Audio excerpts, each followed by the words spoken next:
നീലകണ്ഠ നായനാരെ, ഇപ്പോൾ എന്തു പറയുന്നു? ഈ ഭിക്ഷാപാത്രം ഇവിടെ എങ്ങനെ വന്നു ഞങ്ങൾക്കറിയില്ല ശിവപാത്രെ. അതിനല്ല ഇവിടെ പ്രസക്തി.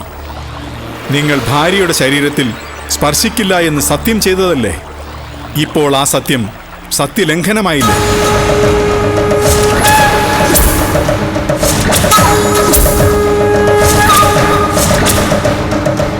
ആചാര്യരെ, ആ സത്യം ലംഘിച്ച് ഭാര്യയുടെ കയ്യിൽ സ്പർശിച്ചാൽ നായനാർക്ക് ഒരാപത്തും സംഭവിക്കുന്നതല്ല. മറിച്ച് നായനാർക്ക് തികച്ചും മാതൃകാപരവും സമാധാനപരവുമായ ഒരു ദാമ്പത്യ ജീവിതം ഉണ്ടാവുകയും ചെയ്യും.